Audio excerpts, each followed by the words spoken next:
Yeah, who knows what it's doing tonight. Jeez Louise, I'm having all kinds of technical difficulties. This screen won't work, and that screen won't work. I think I even forgot my show notes. I'm going to step away here and grab them. Gosh, dog it.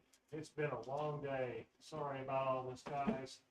But it will be a really good show either way.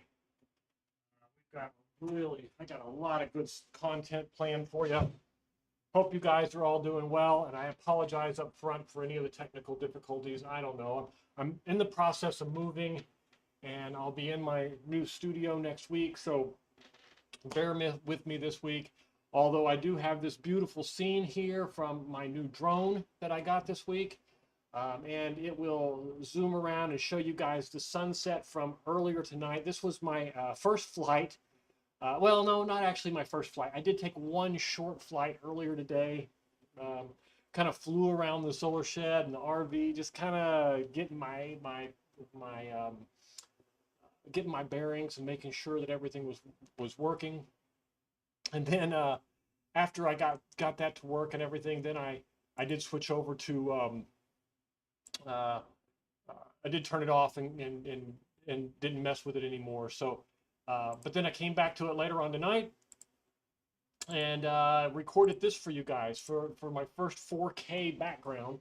And I figured it would be only appropriate. It's probably the last view of the solar shed, as the solar shed as you know it today and is in this video will no longer be come Saturday night. It comes down Saturday afternoon, and then we will start building on the new solar shed. It's going to be a whole lot bigger, a whole lot nicer, and it's going to have a whole lot more power and panels. Just tons and tons and tons and tons of them. Anyway, I don't have a whole lot of news this week. Most of what I got is basically the dealing with monitoring and smart systems. Now, I know we've talked about monitoring and smart systems in the past. Probably should put this mic on so you guys can hear me. Don't know how well it was working there, but it's probably better here. I know we talked about smart monitoring and stuff in the past, but we talked about that from a practical standpoint of using the system, not configuring it. Tonight is going to be a lot more technical in the sense that I am going to show you all of the interconnected pieces that connect between the solar assistant, the home assistant, the Shelly devices, the inverters, the Victron charge controller, the shunt, all of them, how they go, what kind of protocols they use. I'll even attempt to show you as much as I can of how they configure and how to configure them and stuff like that. You will have to deal with a little bit of technical difficulties because at the last minute, I pulled my secondary screen, so I'm operating off of one screen, but I do have my second camera over at the video board, so that's cool. Anyway, as you can see from this image right here in the background, I did catch the drone. I rode the drone up for the sun going down here. It is probably at about 125, 150 feet in the air. And it was quite spectacular. I'm watching it standing on the ground, watching it on my phone as it's broadcasting back to me because I couldn't see it from where I was. The only way I could see it was through this view, being this far up in the air. And ignore that over here in the corner over here. That's not a building. That right there, that's the corner of my whiteboard so that you can see me when I'm working on it. Anyway, I do need to make sure that I can get to, let me see if I can get to a window here where I can see chats going on and all that kind of stuff. Make sure that part of it's working. Looks like that's kind of odd. Where is the chat screen? Let's see if we can get that to work. View, docs, and we want the chat screen. Aha, found it. All right, let's see if I can get this to dock back with us here. That's not what I had in mind. And it looks like Florida, it is. I think I can get that. Let's see if I can get that message to come up. That'll be a great test. Thank you. NSB, I appreciate it. Let me see if I can get I need to get to, oh, there it is. Okay, that's the first piece. That's the first piece of the chat working. Now let me see if I can get the chat where I can actually bring yours up on the screen, and we will be ready to go. There it goes. Looks like Florida. Now, as long as that's actually what we're showing in my window, here it is. Yes. Aha, success. Okay, it'll take me a little while to figure out these screens. I don't have any of the new screens. You have to, guys, got to remember, I spent all my life working on normal computers. I sold my car when I was about 18 years old to get my first IBM computer after having a TI-99 4A. Then I had a Commodore 64 and a Commodore 128. And then when I got together with my girlfriend, which is now my wife after over 30 years, I bought my first IBM computer. I sold my automobile to do it. It was a 286 with MS-DOS and one whole meg of memory. But life happens, and then everything has led me to here. Good evening from Florida, from Donald, what is that? Donald Hudek, 2889. Ah, you in Florida also. Nice. Well, hello, Florida. Yes, I am today I am at my wife's coffee shop here in Cocoa Beach, directly across the street from Ron John's. It's Supervillain Coffee. If any of you are interested or ever in the neighborhood, please stop by and tell her I said hello. And make sure you tell her that I sent you so that she knows how good it's doing. Ah, here we have New Myrna Beach here. Ah, another one. Wonderful. And then we have, so welcome NSB, welcome Donald, and you're in Durden, Florida. I am terrible at words and pronunciation and names. I can't get names to save my life, so please forgive me if I butcher any of your names or any of your locations named. Durden, Florida here. Oh, good to see you too. Love the Supervillains. You love the name or you love the actual store? Have you ever been in the store? It's kind of funny. I have a friend that I used to play a video game with from Australia. And one day I was talking to her, and she had actually been on a cruise ship that came into the Cape Canaveral cruise thing here, and actually had been in the store. It's just kind of a fluke coincidence. You are correct. I'm assuming, Donald, I pronounced that last name right, which I won't try to do it. If I did it right the first time, I'm not going to try to do it again a second time because I will butcher it the second time. And the Supervillains, you're just north of Cocoa. Okay. Yes, I am going to be just north of Cocoa here in a few days myself. I've been staying down on the beach in the RV in Merritt Island for about 18 months or so. We had our house rented, and now I've got it back, and it's not quite in the condition I need it to really be in to sell it in this world's market. You know, the market here is really tough on homes right now as things recover. So I will make an effort I think we're going to just move back there. It'll be nice to get out of the RV for a while. We've been in it and traveling for so long now. It'll be kind of different to have a toilet without a pedal on it and have some space to spread out. I'll be able to take and build myself a real studio, and we will have one hell of a solar shed. It is huge. It's going to be very, very big. I'm going to have lots of panels. I've got about 35, 40 panels lined up, plus I've already got 12.8 kilowatt system on the roof of the house too. So it is going to be a lot of solar and a lot of different systems we are going to hook up and play with. Got a lot of cool things coming up, fun. And that gets us into tonight's content, which is monitoring and smart systems. As I was saying before, we had done just north of Cocoa, Merritt Island, Palm Bay, that kind of area, I'm assuming. And then we have sounds like Dunedin. I just told you I was bad with names. All right. So good to have both of you here tonight. Both of you, I'm assuming, it's the only two I've seen chats from, but my windows are so limited, I really can't tell what's going on out there. So let me see if I can switch back here And no, we got a few others on here. So tonight we're going to look at monitoring and smart systems, but I'm going to go into really vivid detail tonight, kind of give you guys as much information as I can. Being remote, it won't be as easy. It won't be as easy as it was just to show you the stats.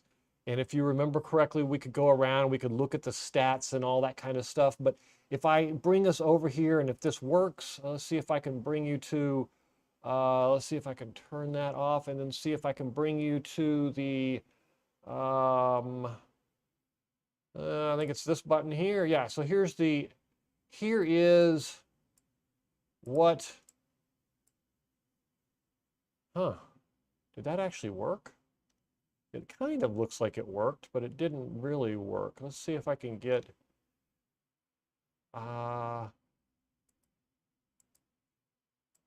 thought there was another view of it that I had. Oh, it's this view. I think this view looks better. You guys think that view looks better? Or do you think that this view looks better? I'm thinking this view because this on the other one, you can't even see the lines connecting them. So I guess that means we're going to go with this one. Oh, and you know what the nice part about this one too is I think I can actually draw on it. And like I said, I was kind of rushing to get done here and did not make it in time. So let me see if I can, let me bring that back up on the screen, and then let me get over here to this one here. I think it's this one, or it's this one. Okay, no, it's this one. Okay, good. I think I can get all of that fuzz and stuff off of the screen if I have any luck whatsoever. Well, when I maximize it, it blows up the screen also. So let me see what I can do to get rid of that. Did that fix it? Oh, that got it. I think that got it. It looks like that has it. Can you guys see that screen clearly now? It's hard for me to tell. It just says... It was showing, oh, see now it's showing that shady stuff again. I don't like that. I wish I could get it to show you the darn thing without the shady stuff on it. I don't understand why it's doing this. Let me see if I can get it to work here. Why would it do that? Okay, there we go. There we go. All right. That got it working. Okay. So now, there we go. So I'm assuming you can see that well now. It looks like that's much better. It looks like it's the right size. Let me see if I may even make it a little bit bigger. Oh yeah, that's even better now. I got into too big, didn't I? Okay, sorry about taking so much time on this, but I think it's important that you're able to see what we're working on. There we go. Okay. So this is all of the different connections between, and I'm just going to dive in, and if you guys have questions, I do have a screen now where I can see the questions come up, so I'll be able to go back and forth. New Smyrna is south of Daytona, north of Cocoa. Yes, okay, I know where New Smyrna is. You're a little ways up, a little bit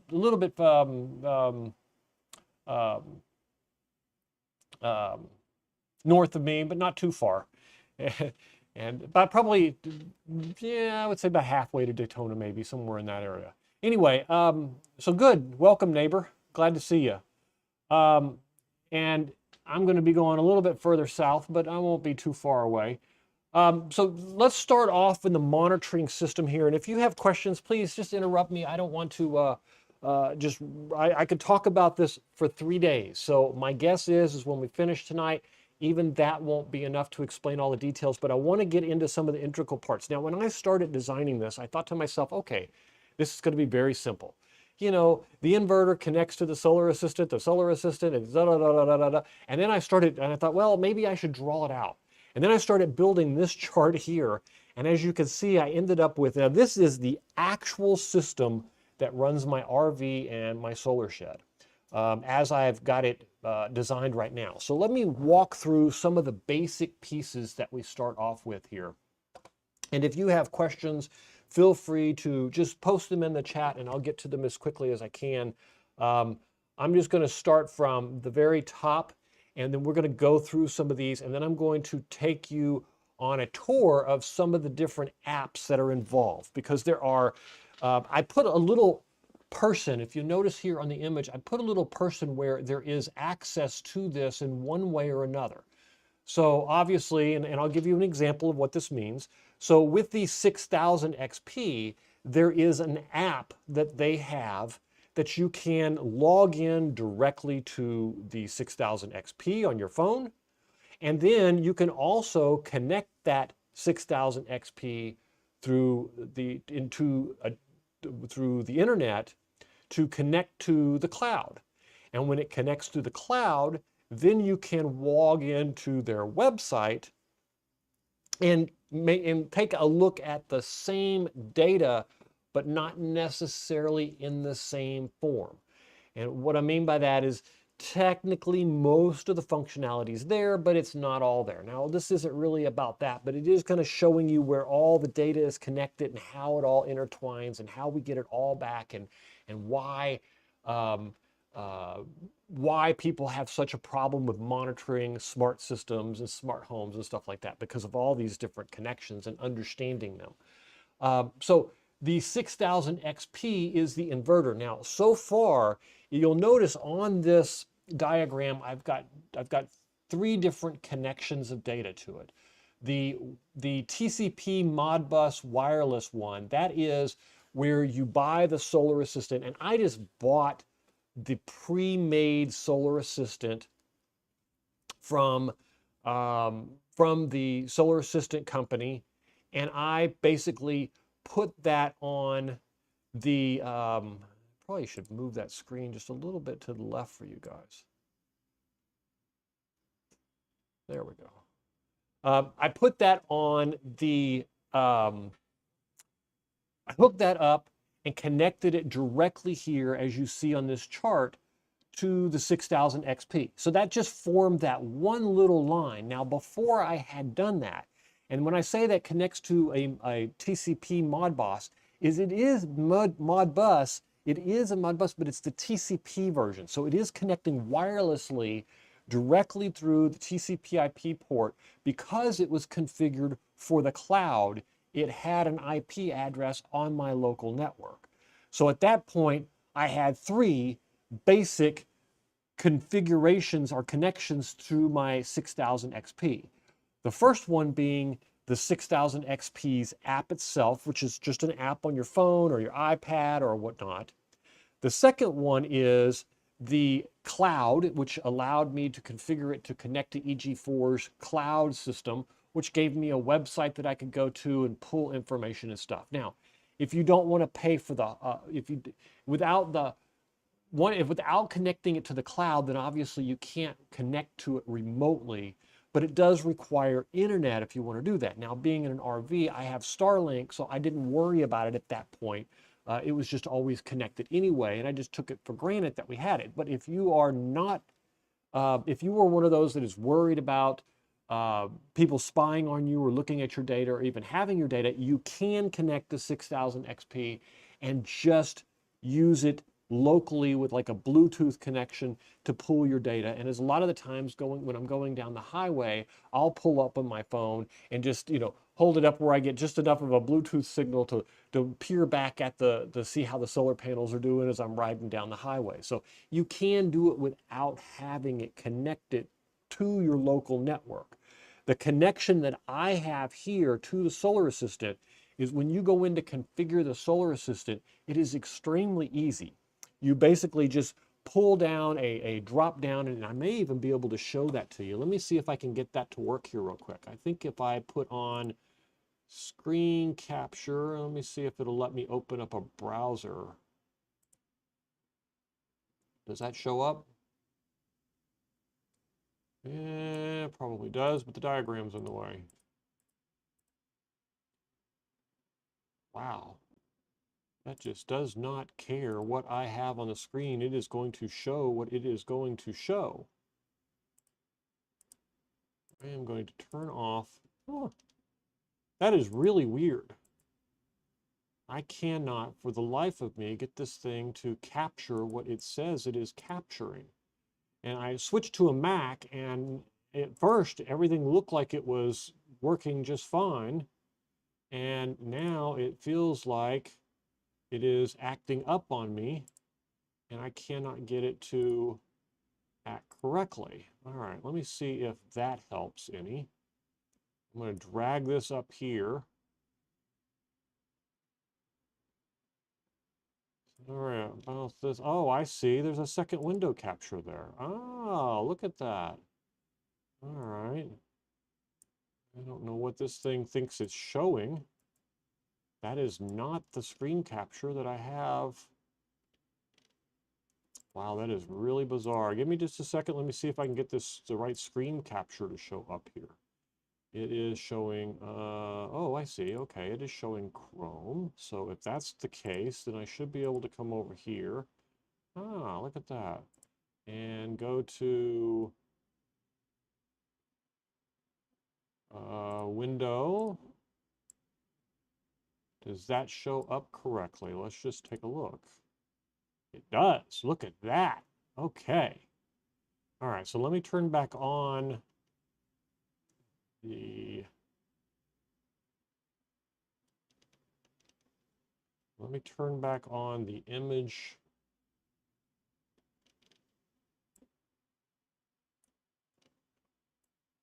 This ought to put me back on the screen. There we go. Okay, looks like we were making some progress here.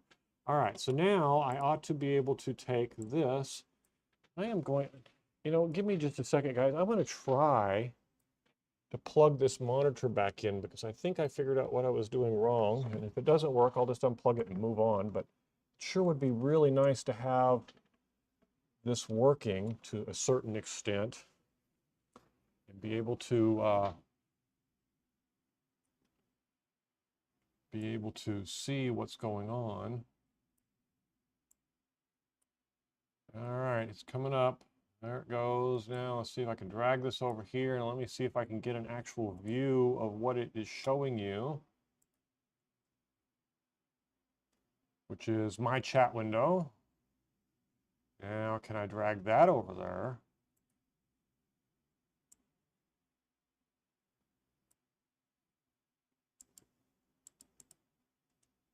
That's not the one I want.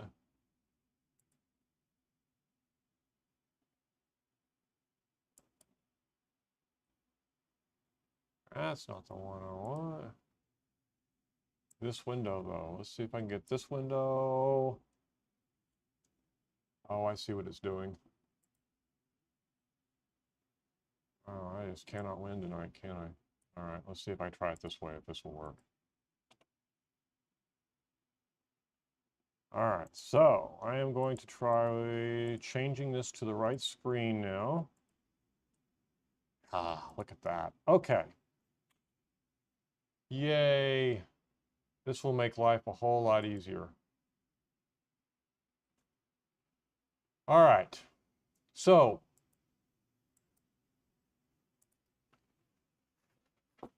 all right, that's much better. Okay, sorry about the interruption, guys, but that will make life a lot easier so that I have an actual way of switching back and forth between this view where you can talk, where I can talk to you, and this view where I can do that. And it should be this view for the whiteboard, and it is.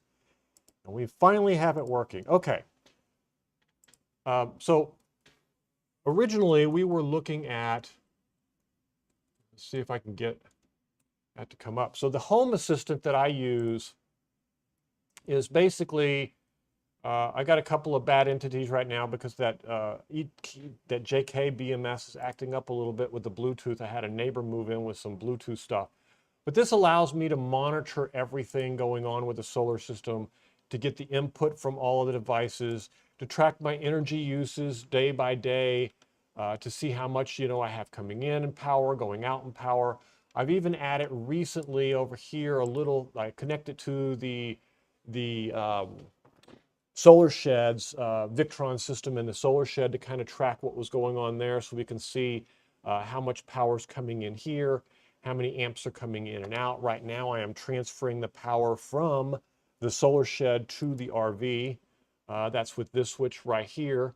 And if it looks like when that battery gets a little bit lower, then I am able to turn that off, and I can do that all from here. So if I go back to that screen here and see, I am at 19% state of charge. So I don't want to use any more of that battery. I'll just let it run tomorrow and charge back up, and then I'll transfer it again. So I'll just turn that off there, and then this will go into the standard idle consumption pool, which I will shut that off, and I can set up an automation or whatever I want to turn that back on for me and to do that. And I can also set it to shut it off. I was just kind of playing with this, but being as that I'm moving Saturday, I didn't do a whole lot of it because I don't know how much of the system I have now is going to transfer over, but I wanted to get something up to show you how it's going. And then Donald says, let me get that, see if I can get that to show up on the screen here. Donald, let's give it a shot. Think if I pull this over here, and I think if I turn this on,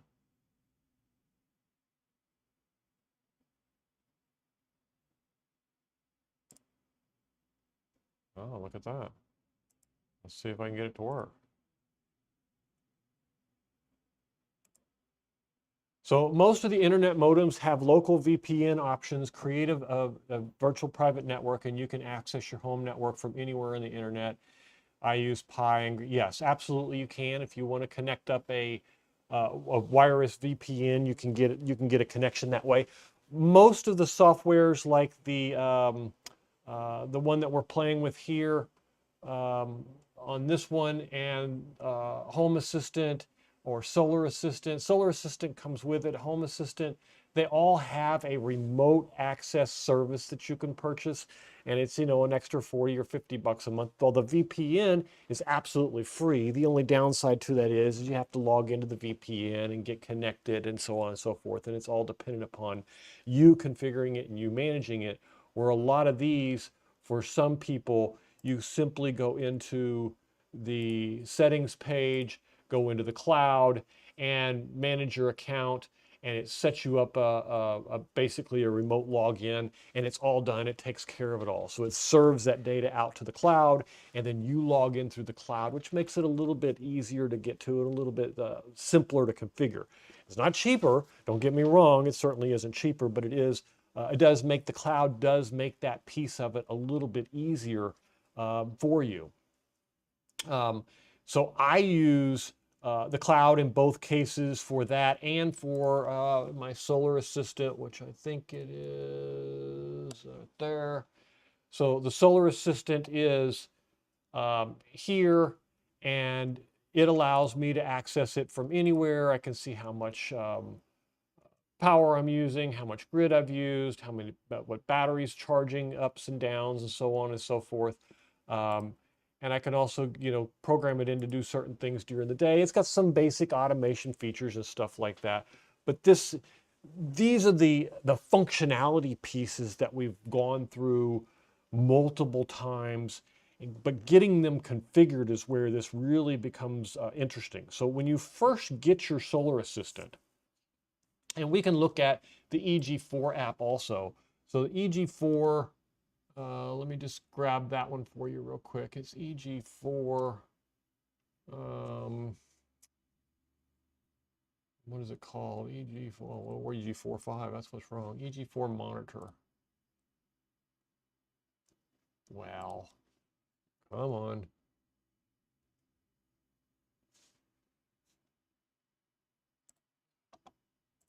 Let's go to the monitoring center. Probably remembers me, which it does. All right. So from this, you can get to the same information. And this is on that chart we were talking about with the, here with the diagram. See if I can get that to, yeah, that shows it.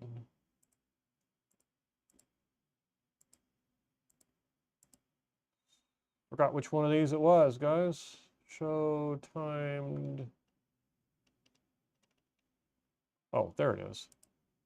So in this diagram, you can see this is that upper right-hand corner, that 6000 XP, and that connects to the cloud. And that allows us to connect to this, rearranging this where I can get to it easier. That allows us to connect to this is their cloud software. So this is the cloud version of the EG4 software. Most of what you can get to here is the same that's in their iPhone app, their Android app, but it's kind of arranged a little bit differently. This has some utilities like maintenance where you can go in and you can configure for remote updates and stuff like that, so you can see what version your firmware is here. You can do some of this from the iPhone app, but like any app and website, there's kind of big differences. The nice thing about being connected through this is that this also allows you, when you have a problem and you call support, EG4 is super responsive to saying, send me over your serial number, which is this right here. And they can log right in, see the data, determine what's going on, help you troubleshoot it, provide you with support and that kind of stuff. So they're really, really good about that. When I had the inverter that went bad, they were super helpful in logging in, getting the data that they needed, helping me prove out what the problem was, warrantying it, shipping out a unit before I even had taken mine out because mine was still partially functioning and I knew I lived in mine. So they helped me get that one up and running. But that's one of the benefits of the cloud, but it adds to the complexity of this diagram here, where you have that 6000 XP connected to the cloud, but it also allows you, when you're on the road, when you're not connected to the grid, when the internet's going out or whatnot, to still connect to it directly. And a lot of the times I'll connect to it directly just to make sure that what I see on the cloud is right. Or sometimes their website, when I first started working, this wasn't really first started. It was last year they had some problems with their website and their cloud software, and you couldn't always get to their app. It wasn't always working. It seems to be pretty reliable now. And I also don't depend on it as much now because I use my own automation on the rest of this chart. But you can see that that cloud is connected to their inverter and it pushes the information out there, but it can also push things back to it. It can push, as we discussed, the uploads. They can help you reset firmware versions. They can help you change configurations and settings and all that kind of stuff. So it gives you some distinct advantages over allowing the manufacturer to get into your equipment and help you troubleshoot problems. Now, if you want to isolate yourself from that, don't even turn the dongle. There's a dongle that comes with it. You just don't plug the dongle in, and then you don't have to worry about it whatsoever. So that's the easiest way there. Then I connect Solar Assistant through the TCP/IP Modbus. Now, this is very similar to the one that's used for the batteries. As you see, I've got the dotted lines here for the batteries because in Solar Assistant, which we were looking at just a minute ago, and I'll take you back over there and show you where I do this. So in Solar Assistant, you have the option of configuring an inverter, which when you get this, you will configure, basically it'll pop up on your local Ethernet. You can configure your Wi-Fi if you want, which mine is set for Wi-Fi and Ethernet. If my Ethernet goes out, then at least my data gets reported through the Wi-Fi and everything continues operating. I've got some things that are permanently attached to this IP on the local network, like the MQTT servers, but we'll talk about that here in a few minutes. But then it allows you to just point to wherever your inverter is. You just pick your inverter, and I'm going to disconnect this for a second and show it to you. You just pick the inverter that you want, and you pick the IP that it is, or if it's connected locally through a USB, you can connect it there.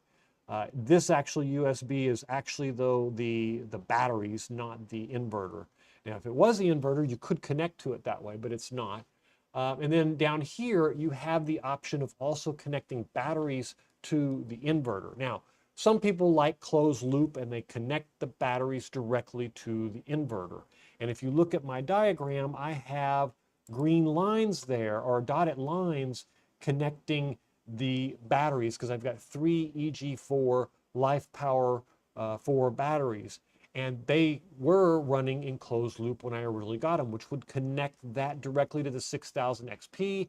That would go back to the cloud or be fed over to the Solar Assistant through the 6000 XP. The problem I had with that is that the data that comes through from the Life Power 4 batteries, the version 1 batteries, is very elementary. It's a summary of all the batteries together. It doesn't have individual cell voltages. It doesn't have all the breakdowns and all the content and everything that you needed at that. Their communications was very elementary at that point. Since it's got more complicated, you now have battery, you can now see the individual batteries, and that kind of stuff bleeds through into the Solar Assistant where you can have access to it. At these versions, it didn't though. So keep in mind that not all versions are all the same. Now, you can configure the batteries where they work together if they're EG4 Life Power and the V2 Life Power, or the LL batteries, or even the new wall mount batteries. You can configure them all to work together, but there's a certain way to do it and a certain pattern to put them in. I personally also installed, and as you see on this chart, way over on the left-hand side, I installed a DIY battery. When I got into solar, I was super addicted, and I wanted to build my own battery from cells. And I did exactly that. I did a DIY battery. It's a 300 amp hour battery. I love the process. I love the intricate detail of putting all the little pieces together and dealing with all the individual pieces that way. That part's probably one of my most favorite aspects of doing the solar system in that sense. Now,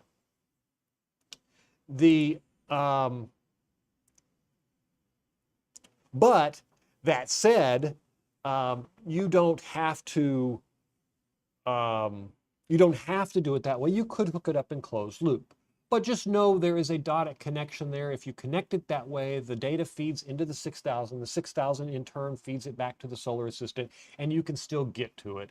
Or you can do as I did, and you can just connect that same connection that you have for those batteries. Instead of it going into the inverter, connect it to the right protocol here, which is the Narada. I'm not sure if I'm saying that right. Told you I'm bad with names.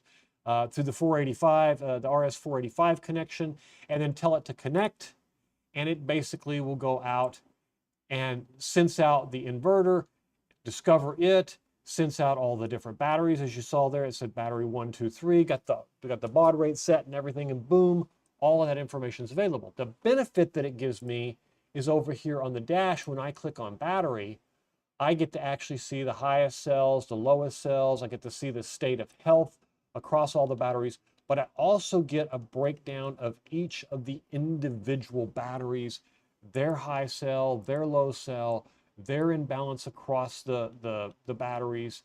I also get to see a state of health for each of the batteries, watts pulled, amps pulls, voltage, temperature of each of the batteries, everything battery specific, as opposed to just a summary that was this up here minus the cell information. You didn't even have cell voltages or any of that stuff, and none of the imbalances existed or anything. So it is quite a bit more information, and that's why I did it, in addition to the fact that these batteries, and I'll show you this, it can show you to you firsthand. Oops, I'm not even showing you the right screen. So these batteries here, and this is all the detail behind them, sorry about that. And so all that detail that it allows me to see, these batteries are sitting at a state of 81%. And if you look at the three individual batteries, we've got 81%, 79%, and 82%. So they're averaging right about 81%. But if I go over and look at the Home Assistant's master battery page, which will give me all the information about the Victron shunt, shows 66.8% battery charge. And that, I assure you, is correct. And the JK BMS is probably sitting at about 70%. And then down here, I see 81% on the Lux Power. although those BMS shunts are very inaccurate, the Victron shunt is very accurate, and this is what I use for my charging, my discharging, and that kind of stuff. But the important thing to note here is that all of this data flows through this system, through the 6000 into the Solar Assistant, or into back to the 6000, depending on how you want it to work, into the Solar Assistant. From there, I connect the Solar Assistant through its MPP, or what am I trying to say? To its MQTT server. And so if you come into the configuration screen and you go all the way down to the bottom, there is a broker configuration down here, and I'm going to stop it. Yes, I'm sure I want to stop it. And if you configure this, you can set up a password, a user ID login, a prefix for the different types of messages being transmitted through the MQTT server. And if you look over here at this chart, you'll see why I have a different name for them all, because there are multiple devices from multiple Victron devices, the JKBMS, all of these that are all coming in, and even some Home Depot type devices and Shelly devices, and they can all feed in through this MQTT server, in addition to talking directly with Home Assistant, in addition to being connected directly through plugins and modules and stuff through Home Assistant. So in this case, I configure the MQTT server here within the Solar Assistant, and I start it up. Now that allows me from the Solar Assistant to talk with it. Now, here is the problem with MQTT. It's designed to have a single quote broker. And what the broker is it's basically let's call it the gatekeeper of data. Everybody else is a client of this data, and there's supposed to be one broker. The problem is if you look at the chart we have here on the screen, the Solar Assistant has its own broker, the Victron devices have their own broker, and the Home Assistant has its own broker. And now most of the other devices, you can say, here is the broker, and have them connect. And let me kind of just show you what I mean by this on the whiteboard. So if we take, and normally what would happen is you would create a broker for the MQTT server, and this would allow you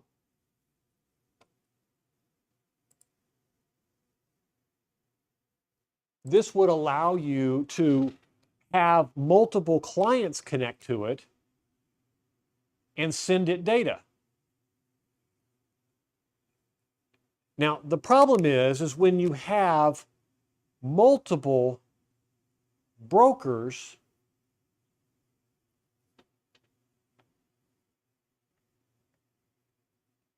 it's not designed for you to have multiple connect together. So what you have to do is you have to bridge this content together. And the way I bridge it together is in Home Assistant, they have an application called Mosquito.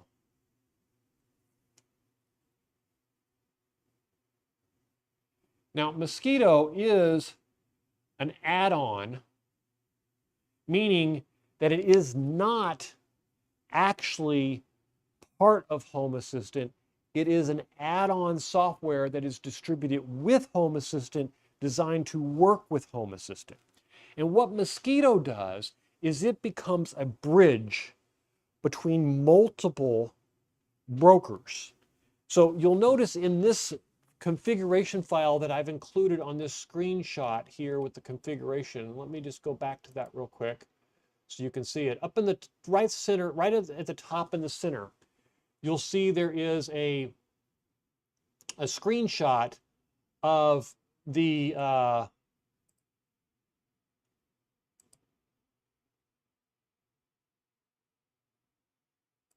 sorry, I'm trying to bring that preview up on the screen big enough for me to see also. There is a screenshot. There we go. There's a screenshot that says connect to the connection, and it's just a name, and then the IP address of what server, what broker you're going to be connecting to. Now you can see here, this says remote username is SA user and the password.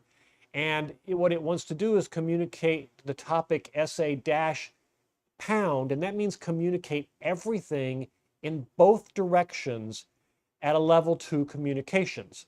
Now, what does this mean? So we will go back to the whiteboard for this one, and we will talk about what does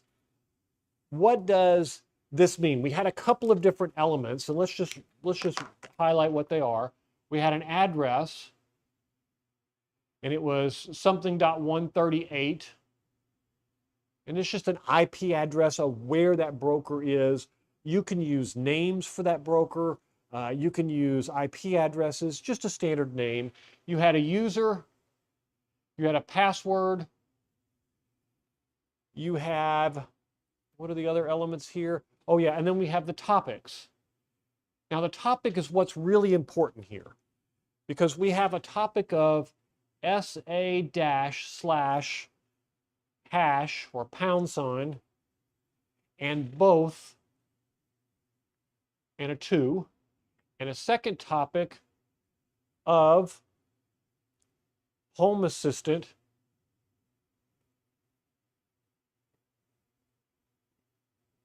/ hash both 2. Let me explain what this is basically, what this is saying. Now let's just assume, for argument's sake tonight, that this is 10.0.0.138. This is the Solar Assistant broker, the one that we configured when we were over in Solar Assistant. Now, that means that what we are saying is for Mosquito here to go to this server, connect with this user ID and this password to this broker,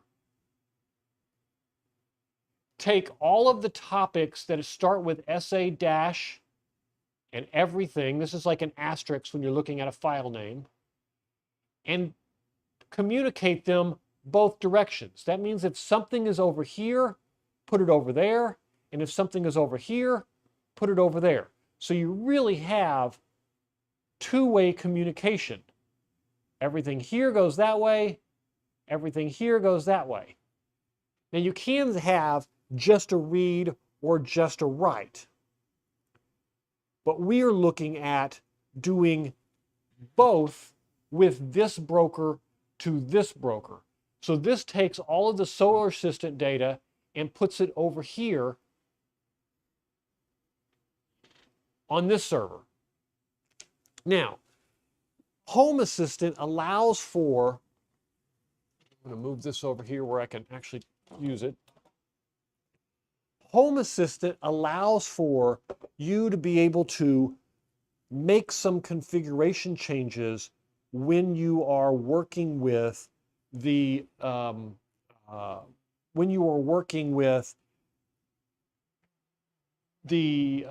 Solar Assistant. Solar Assistant has some fields that are both way communications. You send them both back and forth in both directions. So what we want to do is say, okay, we want all of the fields that come this way to come to Mosquito, but that in which what is changed on the Home Assistant server to send them back to the Solar Assistant. And this allows you to have that two-way communication so that you can change things like charge rate, when to charge, when not to charge, and so on and so forth. Now, it isn't only Home Assistant that allows you to do this, but it is also the Solar Assistant can do it for the inverter configurations. So when you're working with this, you have both way communication in this particular case. And if your inverter supports it and your whatever feed you're doing. Now, a lot of inverters will support MQTT directly, and then you can just configure it to go straight to Home Assistant and you don't need the Solar Assistant. The 6000 XP communicated with the Solar Assistant for me before I did anything else. It was super easy to configure, and it was the first device that I got and configured. So that was the logical way to do this. Now, the next piece on this configuration that we have here is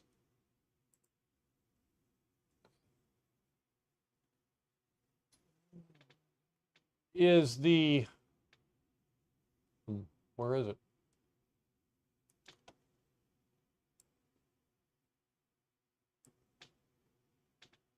So the next piece is on this configuration here is this piece here, which is the connection VMB2, an IP, and 2 topics, and then VMB3, an IP, and 2 topics. Now these 2 connections are basically doing the same thing with these 2 Victron Venus systems at the bottom. Now, the solar shed and the RV both have Victron shunts and Victron charge controllers.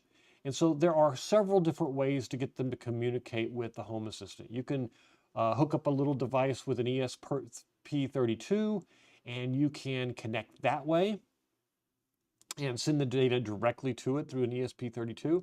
I like to use the Venus system because it allows me to use what is on this chart down in the very bottom right-hand corner, which is the Victron VRM. And a lot of people say, well, what is the VRM? And let me just show you what the VRM is. And I think I'm going to have to turn this off again and come over here to the VRM. So the VRM is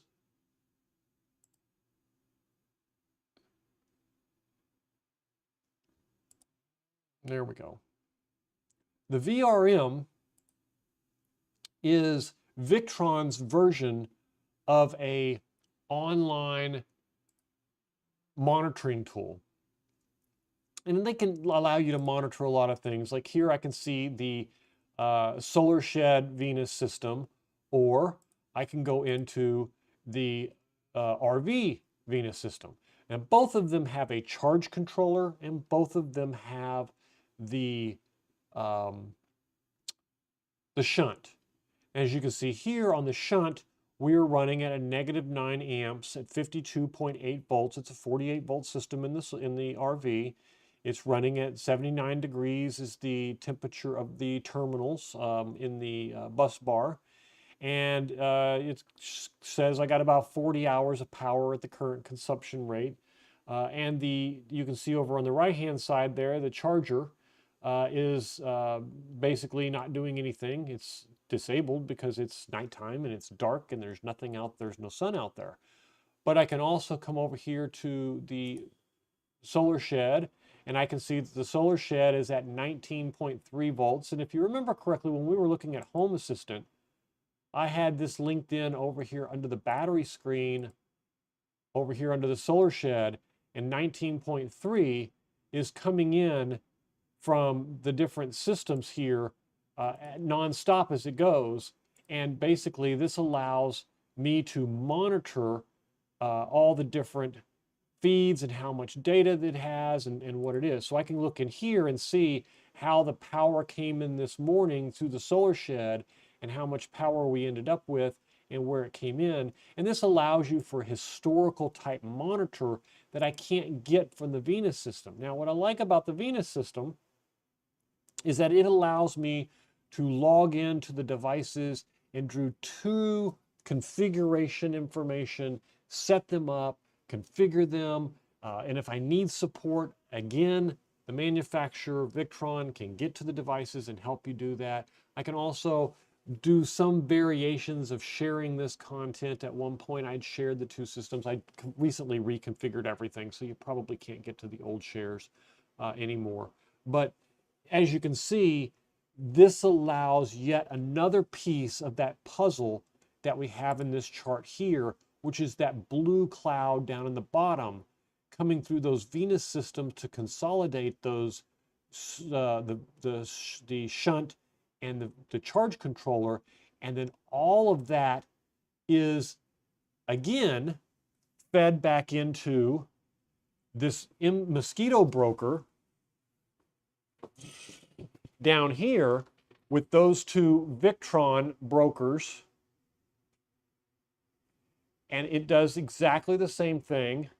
It feeds this data back and forth between these 2.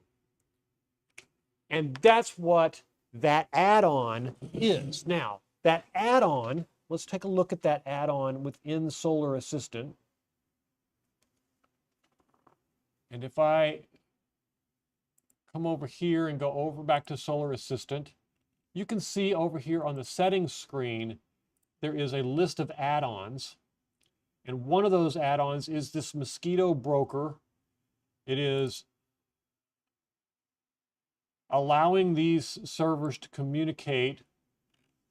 And I've got the passwords turned off. As you saw from the configuration, I had stripped out a lot of passwords and stuff, so you really can't see that. But this allows you to configure, and I was hoping, oh, it's not going to allow it because the configuration is in that configuration file. Let me just show you that. If we go out to the configuration files in the terminal, oh, it's still here. So this is stored in, on this particular version of Venus in the share mosquito folder, there is a mosquito.config. And you basically just configure this to all the different servers. Now, if I had another server, I could just as easily come in here and say, okay, I want these 4 lines. I want to put another copy of them here. I want to create a Venus system number 4, and it's on, 134, and it's, whoops.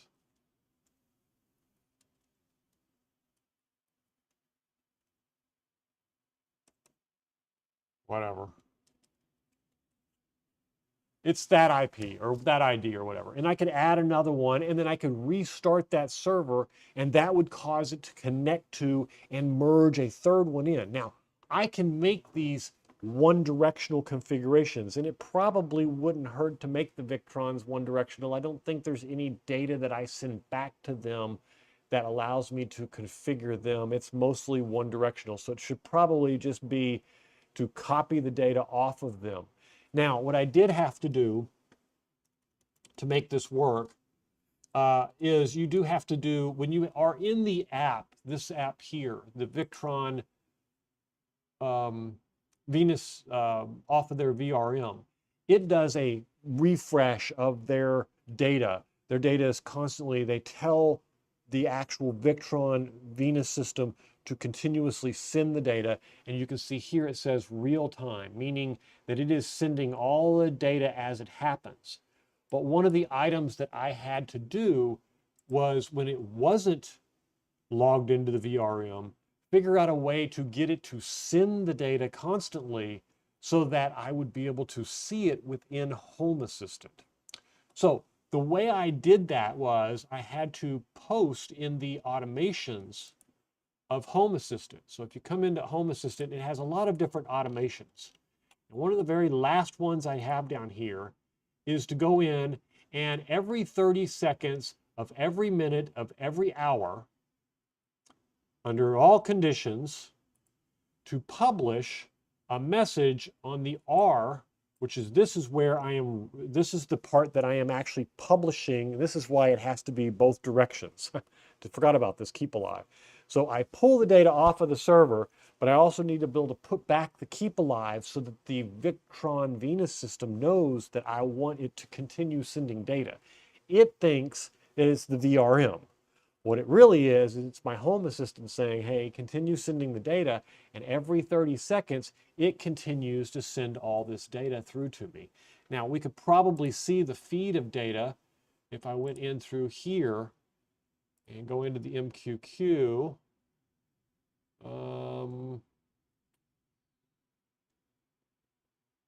I thought there was a way for me to see, oh, you know what, it's probably over in add-ons. Under mosquito, under configuration. Yeah, I really thought there was a way for me to connect to it, but I guess there isn't. I'm quite sure there was, though. I don't remember where it was, though. It had to have been over here.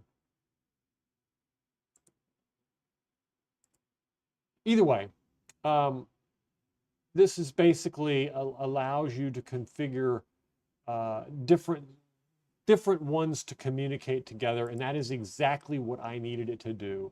And then the timeouts that I configured in the events here, whoops, under automation, was basically just to tell this device that this serial number, payload 1, meaning to continue transmitting data and continue sending it nonstop. And every 30 seconds it says, okay, I want you to send me all your information and keep me up to date.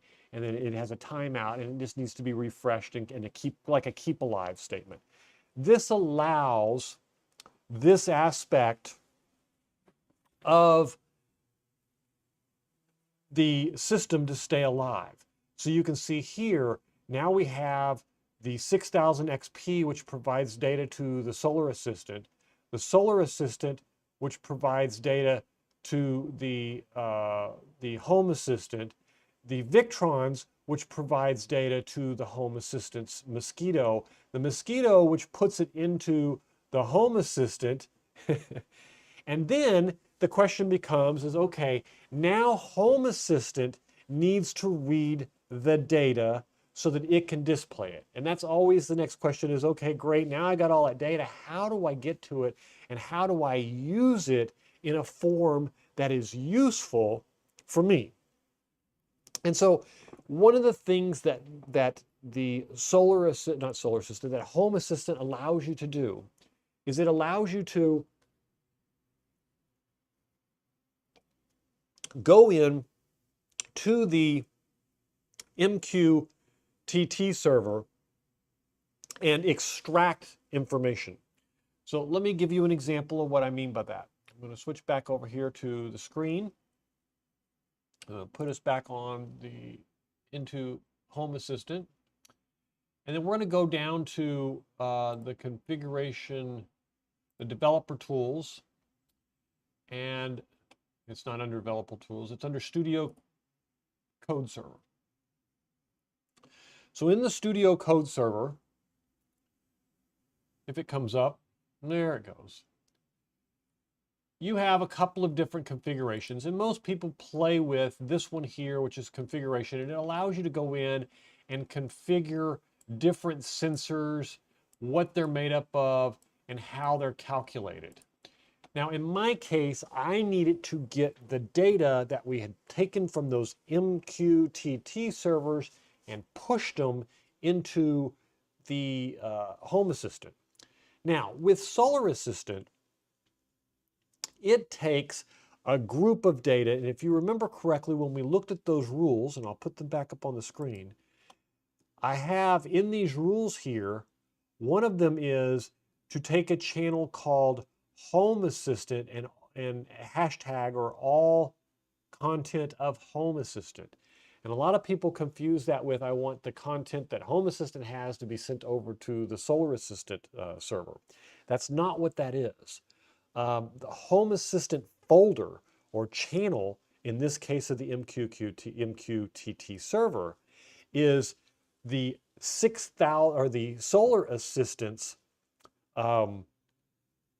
configuration for all the sensors to be imported and made available in Home Assistant so that we don't have to manually define them.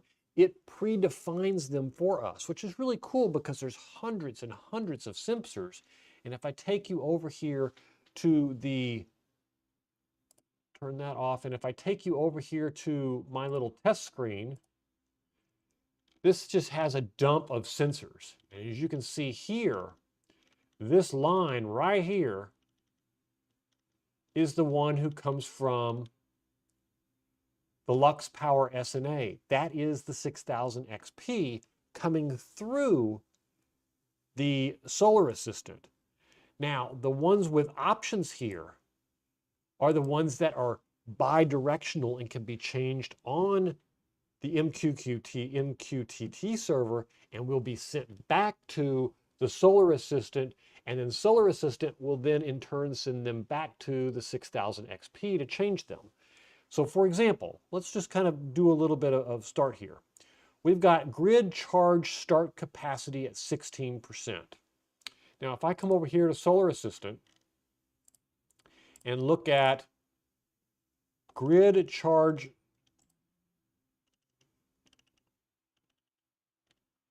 let's go find it.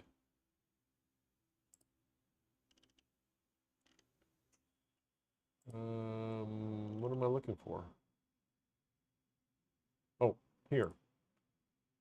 Grid charge start capacity 16%. Okay? So that is under configuration, under down here under settings, under the inverter. 16%. Now, if I come over here to Home Assistant and I change this to 32%, what's going to happen in the background is that that 16% had been sent this way,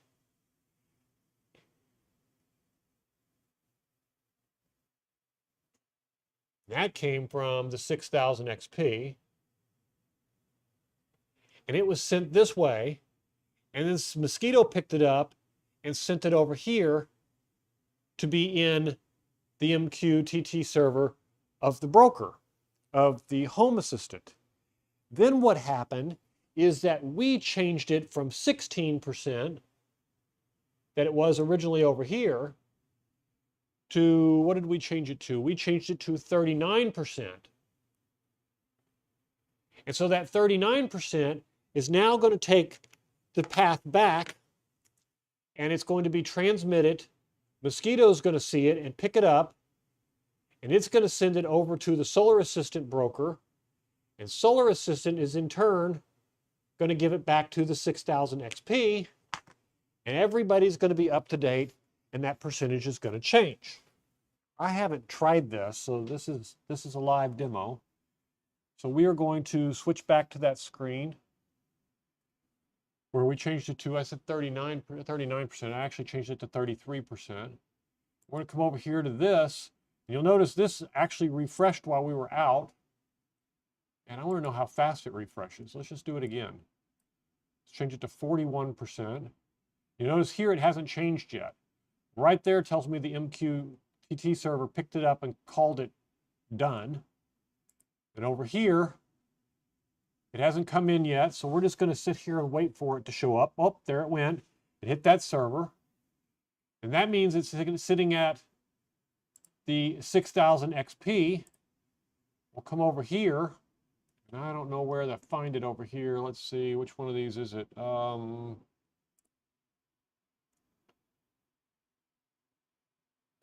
Data. Configuration. I don't look at these very often, so forgive me for, I don't see it very often on these screens. Where is that configuration data? Weather, remote updates, overview.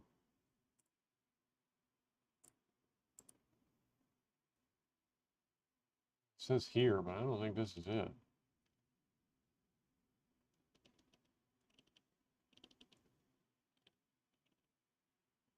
battery, the consumption, data. These are all charts and data and stuff.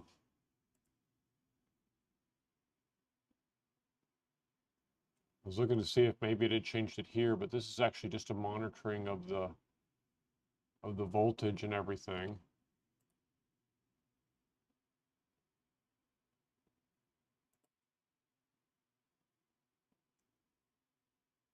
Oh, that's interesting. I never even noticed that. These are all the overloads from me having too much for the 6,000 to handle. Well, I know I can see it here, but where? And this is a case of if I was in the app, I could actually see this quite easily, but in here, I don't know how to see it.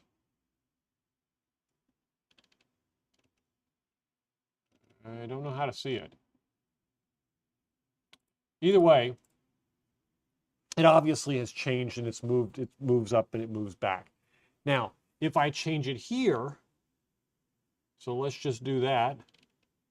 We're going to come in here and it's at 41% and I change it here to, let's say 20% and hit save. It says, please wait while I'm saving. I'm going to flip over here and watch and see it. Oh, and see how fast it got there? And that's because the data flowing that direction doesn't have to turn around and go all the way back. So it's much faster coming in that direction. So all of these are interconnected through this little chart that we're talking about here, where the data comes in from the 6000 XP through the Solar Assistant, goes over to this server, something changes it, sends it back to the MQQ, the Solar Assistant changes it, and goes back to the 6000 XP, and this allows you to get to all of the information from all of these different systems together,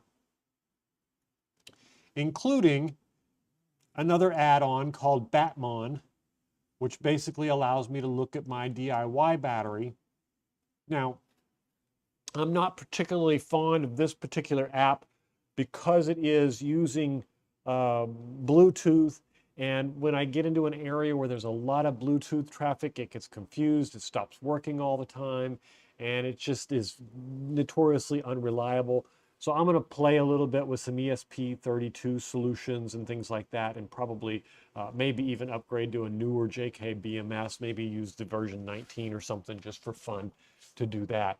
And as you can see here, again, we have the sun setting earlier tonight from about 150 feet in the air in the drone, which was kind of interesting. It was my first real view with the drone, and it's my first 4K background for the show also. So I thought that was kind of fitting. Anyway, so I wanted to highlight that aspect of it. And as you can see, it flows pretty smoothly through from one end of the system to the other. Now, if we take a look at this chart, what's left is this independent line here down the center. And with this independent line down the center, you'll notice it says Wi-Fi, Bluetooth, and private networks. The private networks and the Bluetooth is Home Assistant allows for a variety of configurations, and you don't necessarily aren't locked into any one type of device. And I'll show you what I mean by that.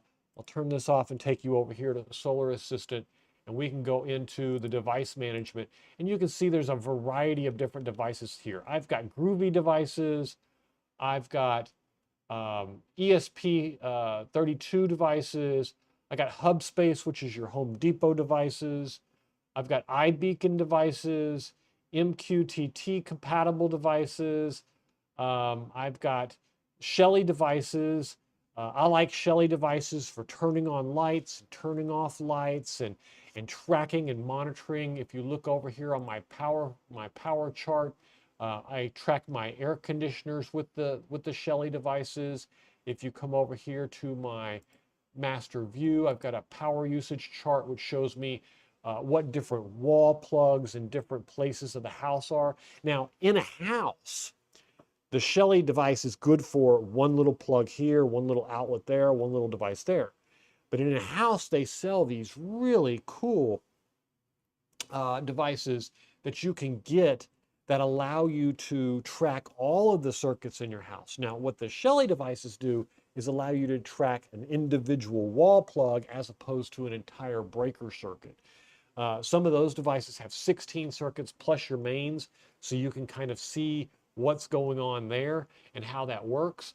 But I like the Shelly devices because not only do they allow me to track the electricity, but I can also come over here and say, okay, the outside lights on my RV, they're off, they're on, they're off, they're on. If I'm sitting and watching TV at night, when the sun comes down, when the sun goes down, if you'll notice over here in my automations, a lot of the times you'll be sitting in the RV and I'll say to myself, wow, it's starting to get dark. I wish I could have the lights turned on. So if we're out,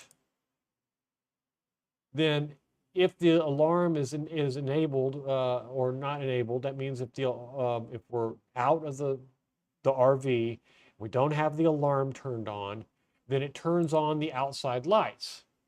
And this means that if I'm out and I want there to be light when I get home and it's dark, then this is automatically 15 minutes before sunset, it's going to turn on my outside lights. Now, recently I changed it to it also turn on the wall lights and the wall plug, which has my lamp on it.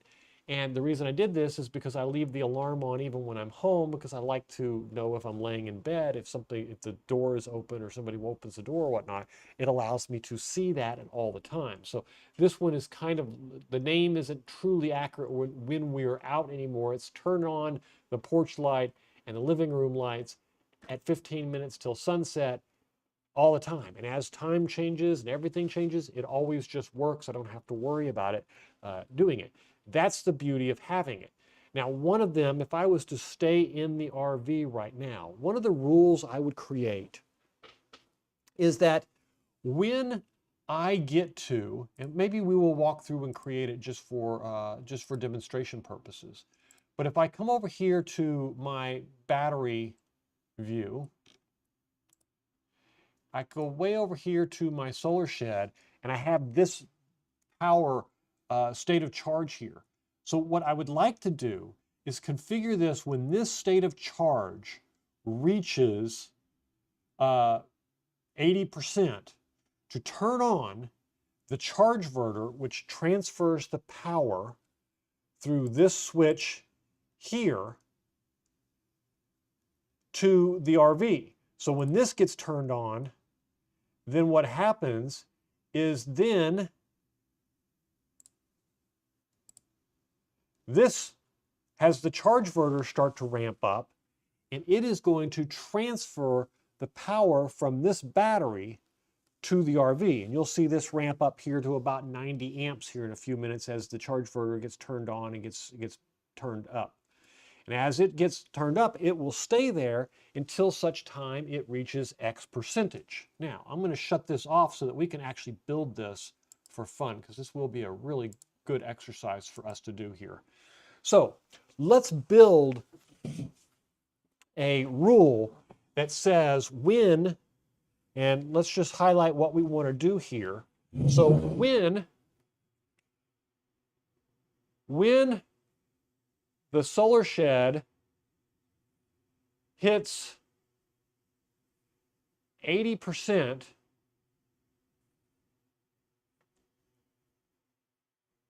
turn on the charge controller, or excuse me, the charge inverter.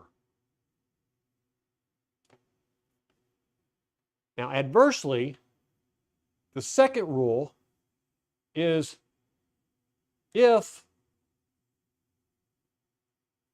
the solar shed is less than 20%,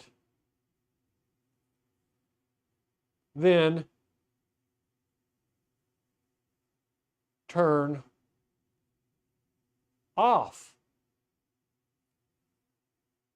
the charge inverter. Now, those are the two rules. Whoops, you can't even see them. Let me see if I can get that where you can see them.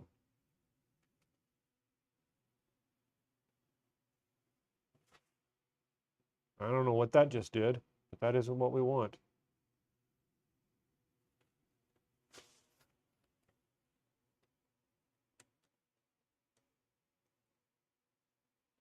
Okay.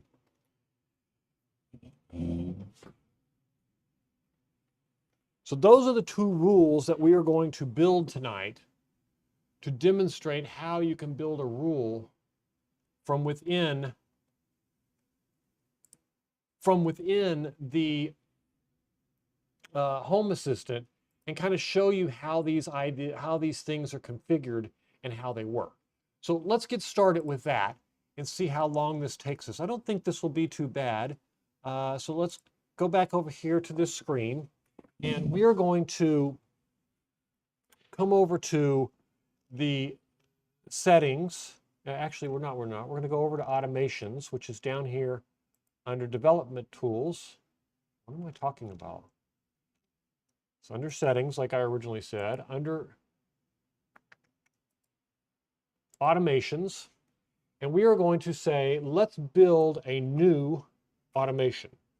Now, this is going to be using data from the Victron Venus system, from the shunt on the Venus system to the Victron Venus, from the Venus to the MQ server, to the MQ server to the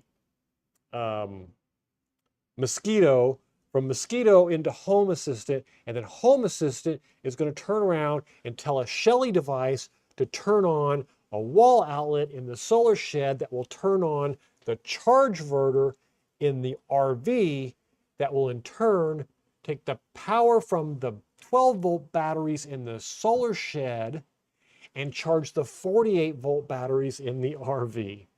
Ain't solar fun. All right, ain't automation fun. All right, so here we go. Let's start with finding my mouse. There it is. We're going to create an automation. It's going to be a new automation. And we're going to say when, and we've got to go down and find the entity. We could use this entity, but I know I've already configured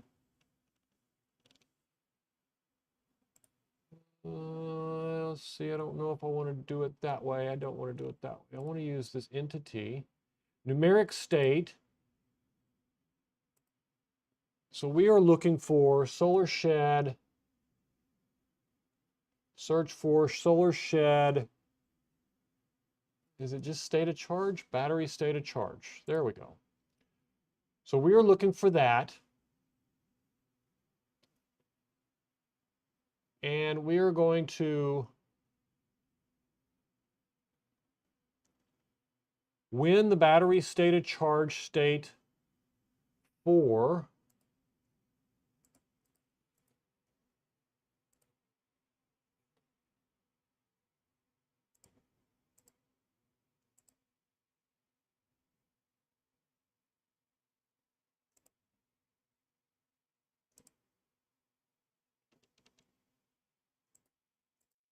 I don't have any attributes here. I don't know why.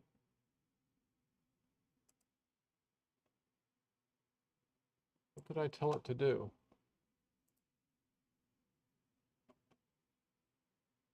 And delete that.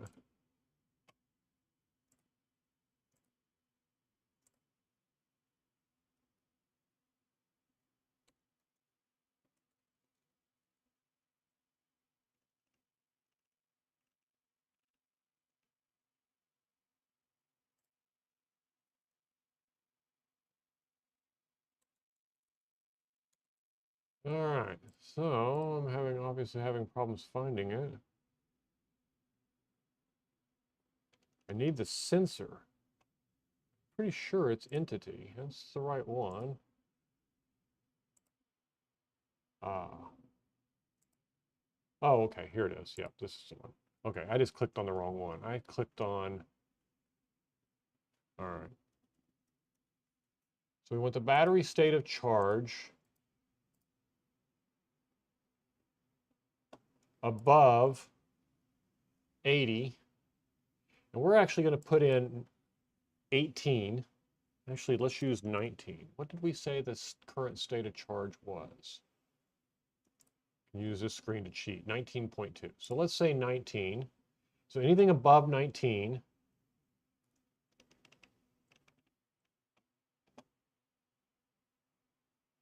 for more than 10 seconds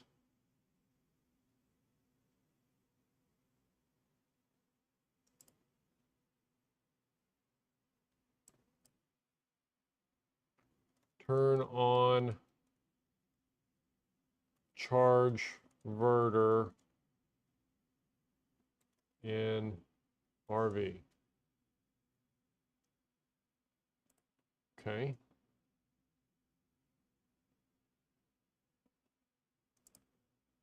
Need this one.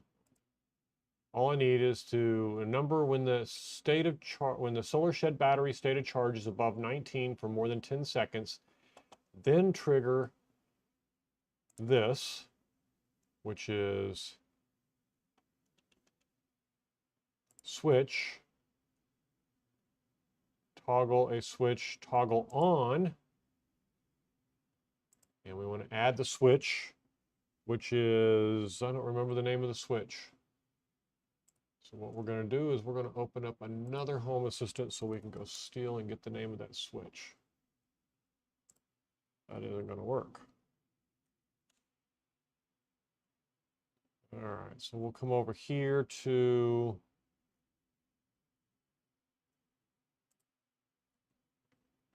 the name of that switch is here. It's this one. We're going to edit this so I can get the name of that switch, which is remote house plug shed bench light. All right. So we're going to come back over here and we're going to say plug shed bench light. Switch on plug shed bench light. Save.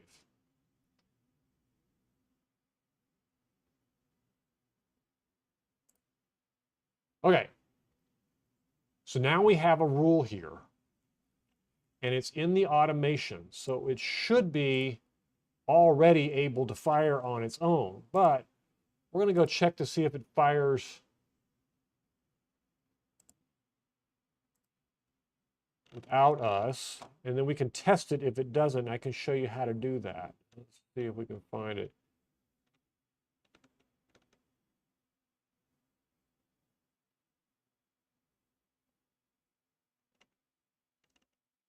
Forgot the name of it.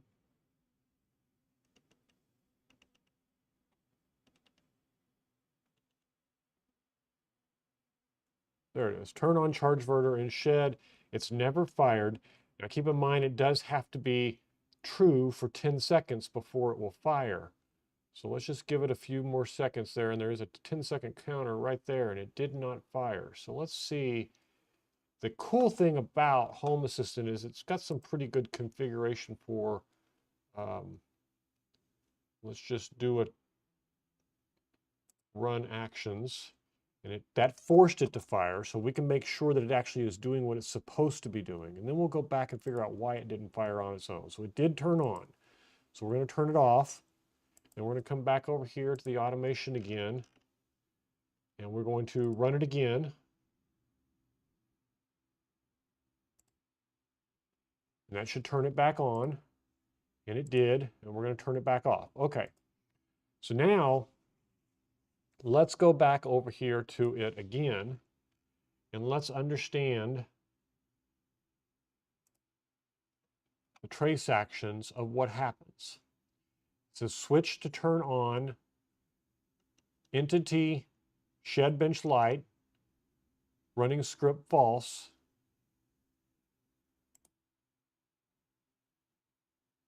And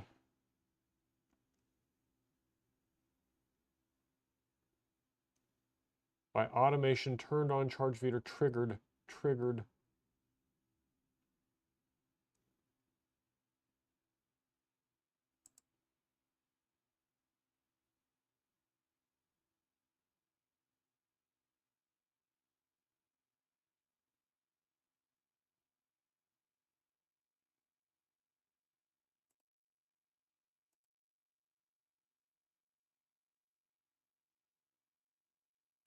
looks like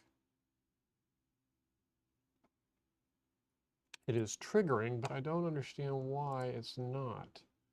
So let's just go take a look at that debug again. For some reason, I am missing it. Turn this off, and I'm going to turn it back on. 1, 2, 3, 4, 5, 6, 7, 8, 9, 10, and it did not fire. All right, so let's edit this and figure out why. Traces here. 834. Go to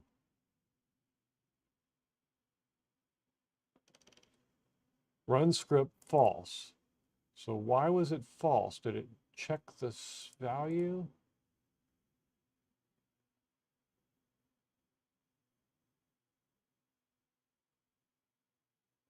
We already dropped below 10% or 19%.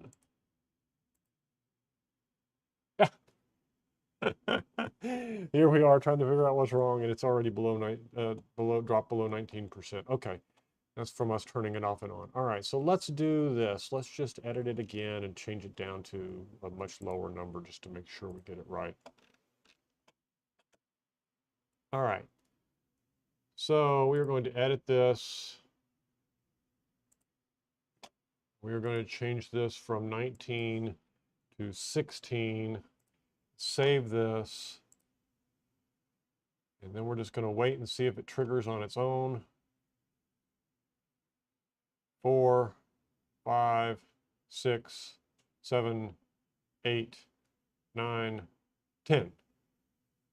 Boom. No luck. All right, now let's go find out what's going on, because I swear we checked that the first time too.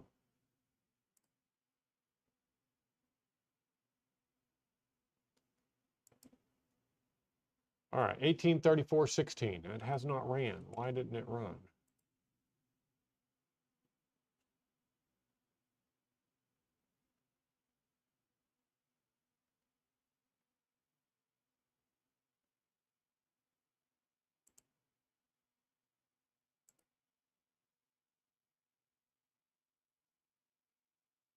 Oh, 4. What in the world?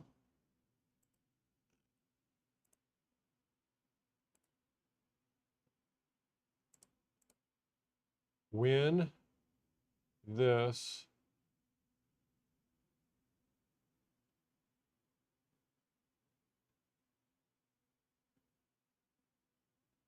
I don't want any more conditions. I just want this one condition. If fixed number is above 16,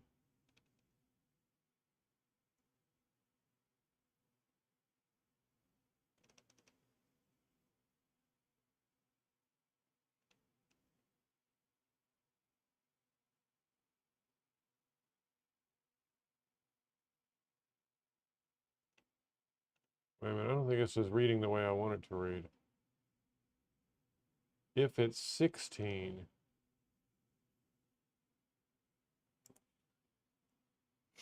upper limit 100.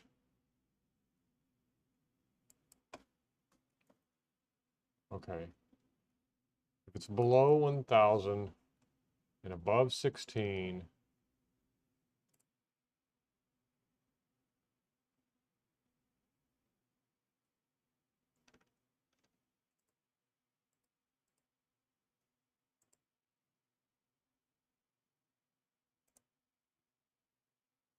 not sure exactly what I got wrong here, guys.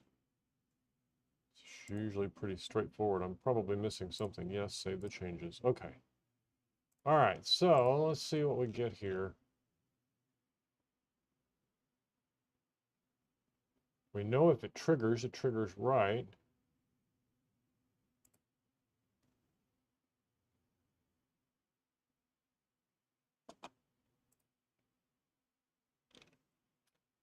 If it falls below, oh, I see. Okay, hold on a minute. That's the same catch I had on the other one. All right.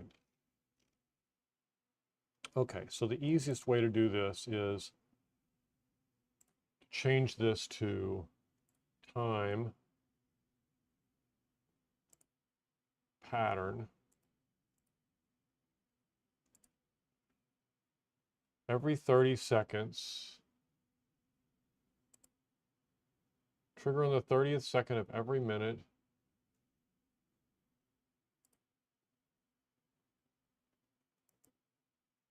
And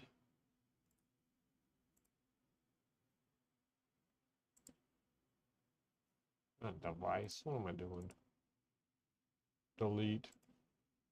And the entity for a numeric state of solar shed state of charge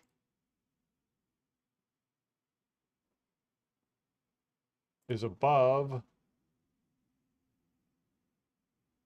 what are we using, 16? Then trigger. Okay. That ought to fix it. So every 30 seconds now, this is going to trigger. And then it's going to check to see if the state of charge is over 16. And if it is, then it's going to set the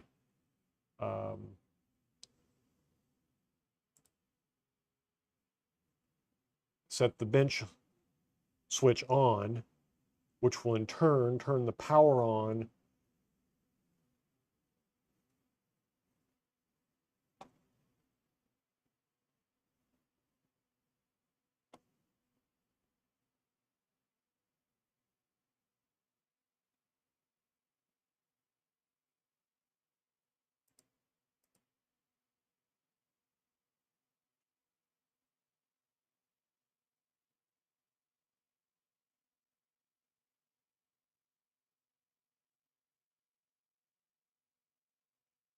All right. Oh, there it is. Okay, so it turned on now. All right, so let's go back and take a look at that. While I was paying attention to something else, it went ahead and triggered.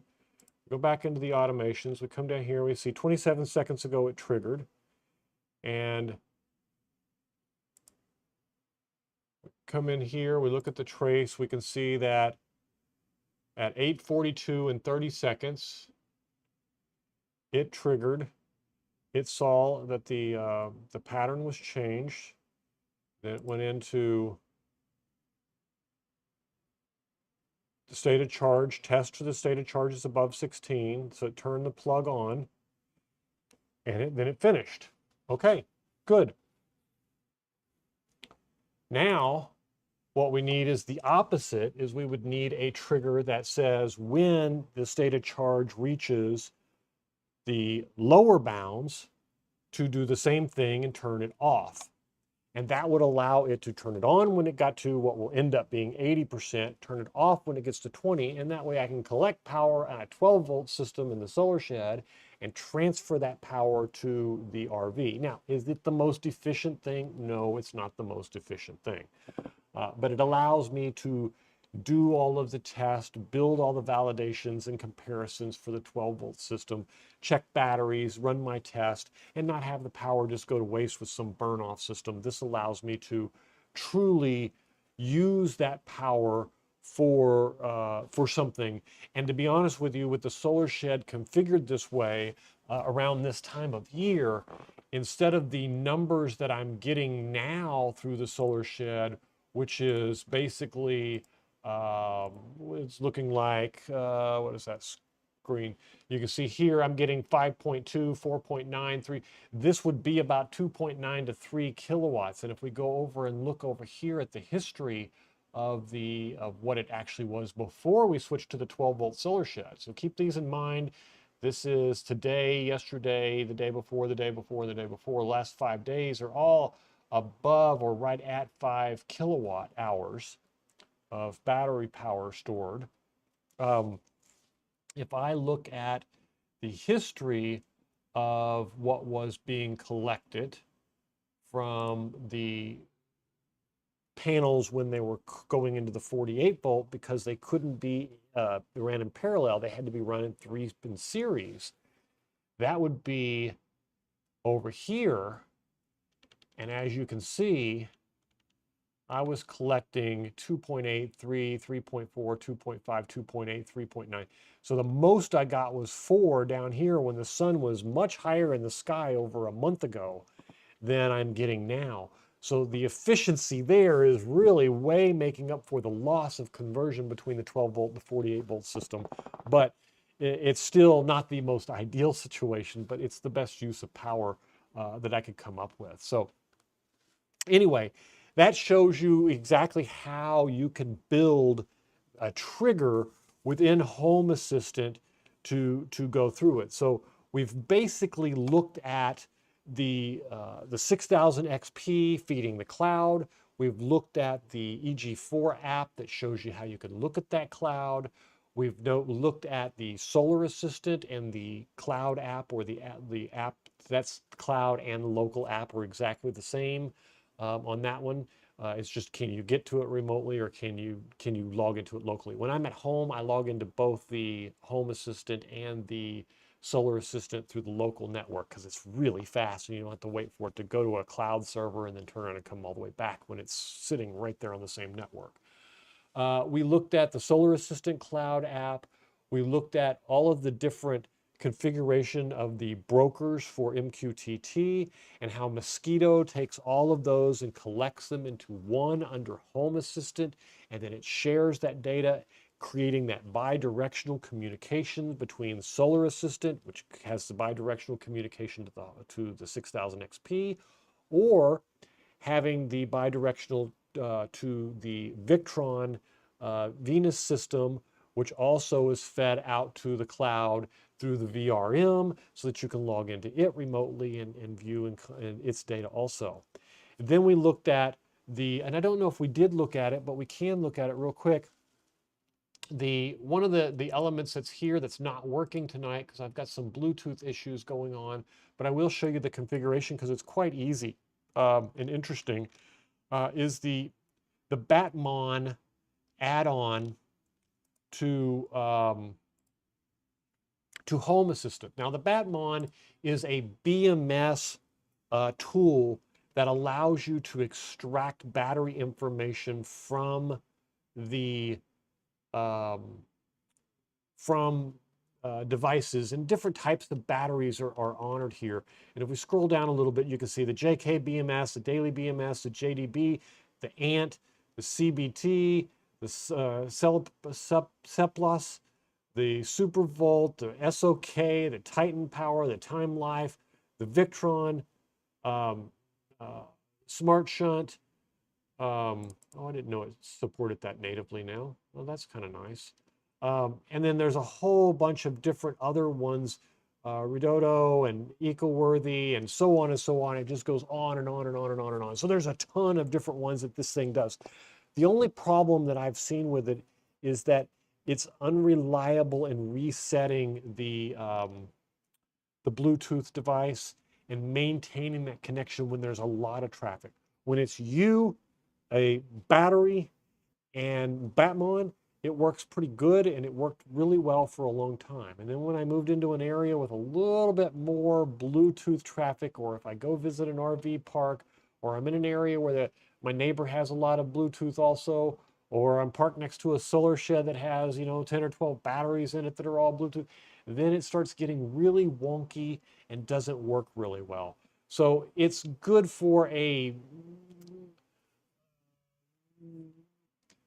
occasional view of what the batteries are doing and stuff, but it's nothing that I would depend on. I wouldn't build automations around it to say that if this happens, that happens, and so on and so forth, because the reliability isn't there for it. But it does work. And as you can see, the support is quite extensive. Now, is my bad luck due to the fact that I am using the wrong types of Raspberry Pi? I've noticed here this says tested this add-on on Raspberry Pi 4. I am running a Raspberry Pi 5, so maybe that's what the problem is, because I am running a Raspberry Pi 5. Maybe I switched Raspberry Pis thinking that maybe my Bluetooth was bad, but I've also noticed that if I reset the system, do a hard reset, shut it down, turn it off, when I turn it back on, often for a half hour or an hour, it'll start communicating again and everything will start working. What I've basically come to the conclusion is that it's not reliable enough to depend on in that type of sense. And so I just simply won't use it for that anymore. I'll use it for, informational purposes here and there and attempt to use it that way. So we've gone through that. We've connected the smart shunt, which gives us the battery monitor across EG4 batteries into Victron devices. We've been able to combine the solar input of a solar shed, pulling Victron information to a going into the pull them out of the EG4 batteries into the solar assistant and combine all of this information and come up with combined reports and stuff like that. The simple fact is that it's very versatile, but as you can see from this diagram, it can get quite complicated to connect all of this information together. You have all of that content going in both directions. And when I first started designing this, I thought this was going to be a quite simple case of hook up a couple of different computers and show them how to connect it and be done with it. And as I've learned is that it is much more complicated than that. And so I would hope that everyone would take a look at this chart and understand there is quite a bit to getting this to work the way I have it here, and hopefully this will help you configure it. If you run into questions or you run into problems, please let me know. I'll be glad to go over and help in more detail and get that taken care of. Anyway, so far it's been a great show. I mean, we've covered practically everything that I wanted to cover, from the dongles on the 6000 XP to the inverters, to connecting Solar Assistant, to connecting Home Assistant, to connecting MQQ servers, to configuring them in Solar Assistant, to configuring and even setting up rules in Home Assistant to trigger the charge when the battery got to a certain point. Speaking of which, I do need to go update and change that before it gets to, before I run that battery down too far and I can't fix it. So I'm going to come over here and we're just going to go make a quick change to that rule. And I am going to, whoops, I got to click on the right boxes to do that. I'm going to scroll down here to the bottom and we're going to change this from 16% to 85%, hit save. And then we're going to jump over here and shut this off so that it doesn't drain that battery any further. And then we're going to run over here to this screen and see it's at 17.1. We could probably quickly write a rule that would shut it off at 20%, and then that would automatically kick that off for me, and that might be how I test it. Anyway, we walk through debugging a different rule because I couldn't get the darn thing to work for a while. And then I did understand that the rules work a little bit differently. There has to be a trigger to cause them to go off. So time seems to be a very good trigger, where I set it up to trigger on the 30th second of every minute. So that means instead of, at 19 minutes, it triggers at 19 minutes and 30 seconds. It triggers at 20 minutes and 30 seconds. It triggers at 21 minutes and 30 seconds. So that would check 60 times a minute. I could also get it to trigger a lot less often so that it wouldn't just be a redundant trigger firing constantly all the time for no reason whatsoever. It's not like that's a mission critical thing that as soon as it hits 80%, it needs to turn on. And as soon as it hits 20%, it needs to shut off. That could be checked every 5 minutes to lighten the load on the communications. Because as you can see in this chart, there is a lot of communications going on, and there are a lot of messages flowing back and forth between these servers and all of these different items going back and forth one way or another. So you need to make sure that you're accommodating, or that you're looking at that when you're doing. Think about that when you're working on it. I don't know if I can draw on this. That would be interesting to see.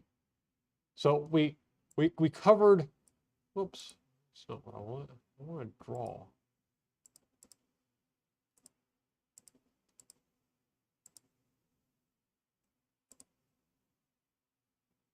I don't know if I can draw. I don't know. Oh, I can. Okay. So we covered. Oh, no, that's not what I want. I thought I could draw, but I can't. I can only put icon. Oh, here it is.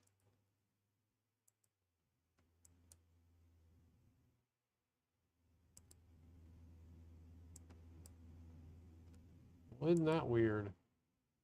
It allows me to do all these things, but it doesn't allow me to just draw. Huh. I thought that's what this up here would be, but it won't let me get to that. So, anyway, that's neither here nor there. It's after the fact at this point. But you can see here from the green items, those are all Victron devices all feeding up in there, and there's multiple of them. You can have multiple inverters. Even the Solar Assistant can communicate with multiple inverters and run it that way. I have DIY batteries coming through Bluetooth through MattMan. We have sensors coming in from Home Assistant, from Home Depot ones to, and I'm not even sure we finished going through all of those different ones that we had there, but we had, you know, lots of them, lots of different types of sensors that were coming in from here, the iBeacon MQ, the Zigbee devices, the Tuya air conditioners. I've got a radar station or radar station set up. I've got the Shelly devices that it has different switches and meters and different things there. The hub space is some wall plugs and meters from Home Depot. I did have to get Zigbee um, a Zigbee hub coordinator, which basically is just a USB port that plugs in, a little antenna that plugs in so that I could talk to the refrigerator, and these are door sensors that tell me when the door is open or when the refrigerator is left open. I can see those type of things, and you can look back and see when items in each of these happened.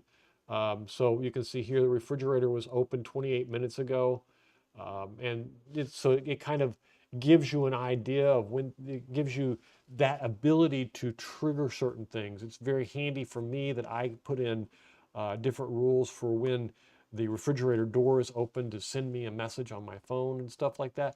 And the reason I do it is because I can't hear the alarm when it's left open. So it would trigger for me that when the refrigerator door is opened, that it would tell me that, you know, there's a notification telling me that that's done. I've also got them for the door to tell me when the door has been left open for more than 3 or 4 or 6 minutes or something like that. It's an RV door, so of course it has a tendency to, you know, to stay cracked open, and you have to give it a good pull to close it. But all of these items, or the important thing to come out of this, if you learn nothing else, is that all of this automation is only useful when it's all consolidated down into a single ball of wax, and that you can look at the whole picture. When you can take the whole enchilada and look at it from a standpoint of, now I'm going to go back a few days here to when I had 2 different types of solar systems being fed in here because I had them all configured. But you can see here, this is the solar shed being fed in. This is the normal panels on the roof. This is the grid power. This is what solar was being used. This is what was being placed in the battery. This is what was used for the battery. So all of this comes in together and allows you to see it all in one location and understand what's going on with each step of it on the way. And as you can see here, all of this is solar power and some battery power and no grid power. And then it gives you a breakdown of all the different devices, what was ran off the battery, what was ran in the living room. And if you configure your devices, you can split it up by room. You can determine what was done here and what was done there. It's just enormously helpful. And I hope this gives you insights into all of the stuff that can be done through this automation and through these tools, and that this makes it better and easier for you to understand some of the complexities. If you have questions, feel free to give me a shout and let me know what those questions are, and I'll be glad to answer them and take care of them. And I am going to sign off for this week. It was a great episode, and I kind of figured it would go on for a couple of hours. Like I said, I could talk about this for days and still have things to say. But in this particular case, I think it's only appropriate that we end here on with the sun setting in the background, as you can see there. But we do want to do a couple of celebrations. One of those celebrations is going to be the number of subscribers that we have gone up to. We are sitting at 16,603 as we wrap this one up. Thank you so much, everyone who's participated in this. I really do appreciate all of you for subscribing, for watching. My members, thank you so much for being a member and getting that early content. I hope you're enjoying it. I see the views and I see the feedback from you guys before it ever releases to the public. That is one of the largest benefits to being a member, is that in addition to my special thanks for helping me fund some of these items, and at least part of some of these items, you also get access to all of my videos when I get them done. And sometimes I will get 4 or 5 of them done weeks in advance. We had one released yesterday that I think was sitting for members, was available 10 or 12 days in advance. I had quite a backlog there. So it kind of goes in ebbs and flows, where I have a whole bunch of backlog and you have access to 8 or 10 videos sometimes. And then other times you have 1 or 2 and you don't see anything for a few days, and then a whole bunch of it shows up. So this is an enormous benefit of the viewers. If you're impatient and you want to see the videos before they are available, that is definitely the way for to do it, because I always release them out there first, with rare exception of some of the sponsored videos. Those I have to hold off a little bit differently in order to release them. But other than that, I really appreciate it. And I want to say thank you to everyone, and we will see you guys next week. 16,300 subscribers. I cannot believe we still continue to grow. And to all of you that are using the affiliate links to order stuff, thank you. Your contributions help enormously. Also, you are helping fund the channel and helping funding our future research, and our new solar shed is going to be fantastic. You're going to love it. And we're going to incorporate that into a real house. If you haven't seen that video on the house yet and what we're going to do there, I suggest you go and watch it. Some of the regrets that I have are real, and then we're going to go over some solutions when we get moved in next week. And we will start talking about them and working them out over the next year. Thanks for watching, and thank you again for everything that you guys do. If you are interested in learning more about solar systems and configuring your own system and building your own system, I encourage you to join the DIY solar class that I have launching.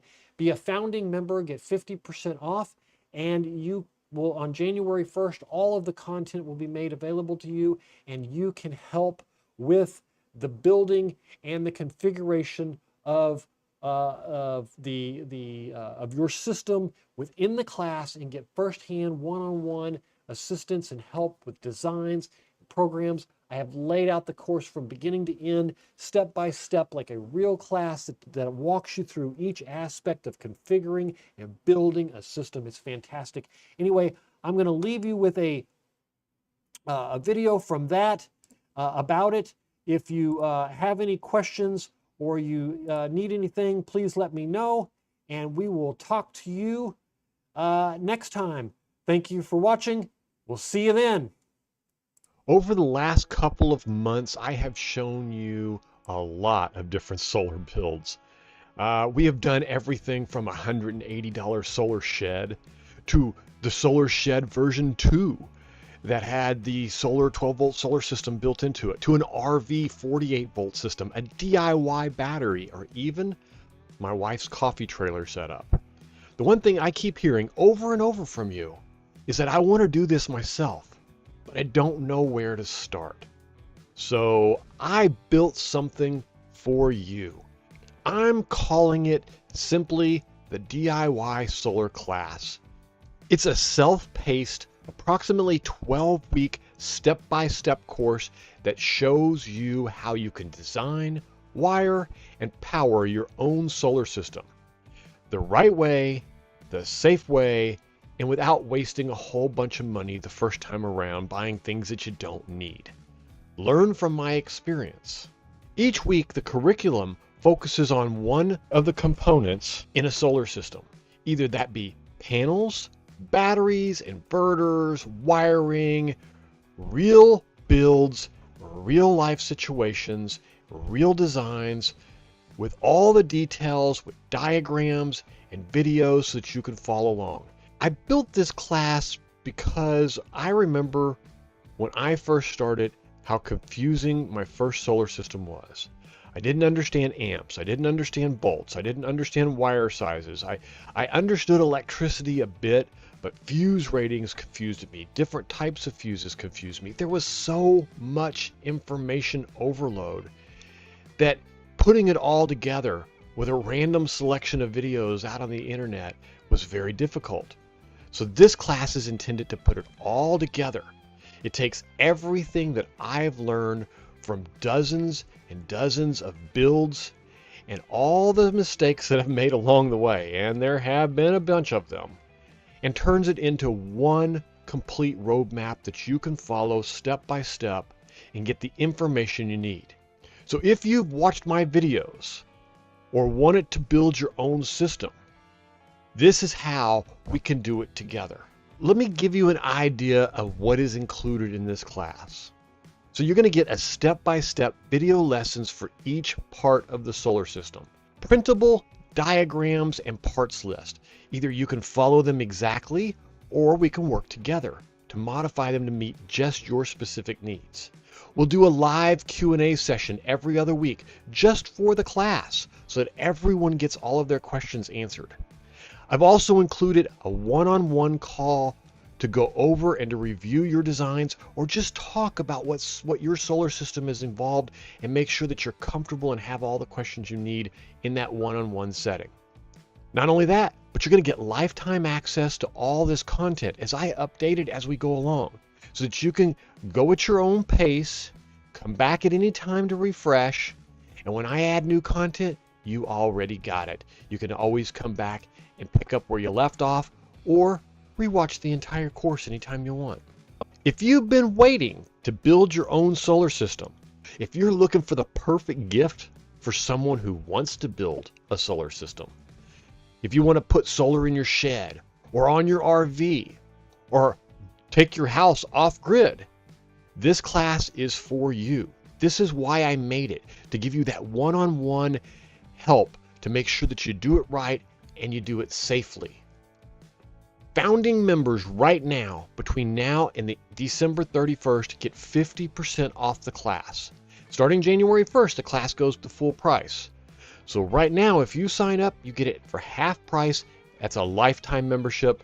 You'll never be taken out of the class. You can join today at mattmansolar.com/class or click the links below. Either way, I'm going to keep teaching on YouTube. I enjoy it way too much. But if you want to go deeper, if you want to know exactly what you need for your system, this class is for you. If this sounds like what you've been looking for, head over to mattmansolar/class or just scan the QR code on the screen to grab your spot. Founding members get 50% off through December 31st, and we kick things off on New Year's Day. I'd really love to see some familiar names from the comments inside and help you design, build, and update your system step by step. The link's below, and it's also pinned in the top comment. See you inside. Over the last